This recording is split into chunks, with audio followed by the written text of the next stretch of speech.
নমস্কার। মটন বিরিয়ানির জন্য লাগবে পেঁয়াজ, রসুন, আদা, কাঁচা লঙ্কা। এগুলোকে আমরা ভালো করে একটা পেস্ট বানিয়ে নেব।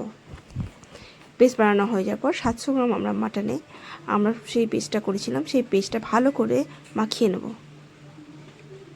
মাখিয়ে নেওয়ার পর প্রায় আধা ঘন্টা লাগাবো। এর সাথে আমরা একটু হলুদ, জিরে আর ধনে গুঁড়ো দিয়ে মিশিয়ে প্রায় আধা ঘন্টার মধ্যে ম্যারিনেট করে রাখবো। যেহেতু আমরা ঝাল খেতে একটু ভালোবাসি, তাই ওই মিক্সিতেই আমরা একটু টমেটো আর একটু কাঁচা লঙ্কা বেশি করে আমি বেটে নিলাম। এবার হাঁড়িতে 500 গ্রাম চাল নিয়ে আমি একটু গোটা গরম মশলা আর একটা তেজপাতা, একটু নুন আর একটুখানি তেল দিয়ে 90% সেদ্ধ করে নেব। 5 লিটার একটা প্রেশার কুকার নিয়েছি।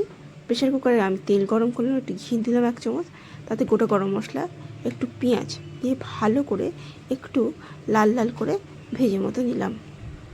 ভাজা হয়ে যাওয়ার পর আমি যে মাটনটা ম্যারিনেট করেছিলাম, ম্যারিনেট মাটনটা তুলে দিলাম।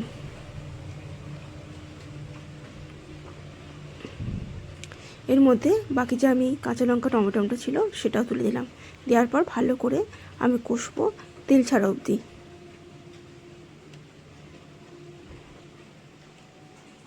এরপর আমি যতগুলো আলু কেটেছিলাম সেই আলুগুলো আমি তুলে দেবো এবং কষার সময় আলুগুলোকে আমি নিচে পাঠিয়ে দেবো।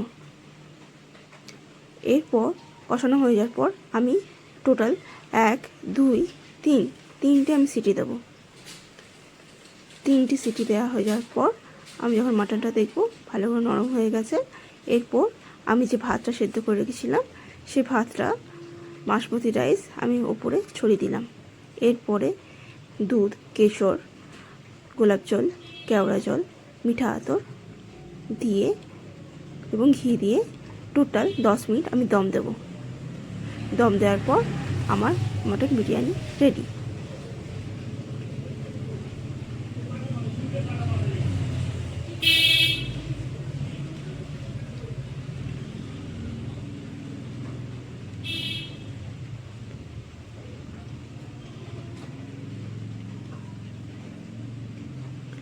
মাটন যথেষ্ট নরম হয়েছে এবং আলুগুলো সুন্দর একদম নরম হয়েছে।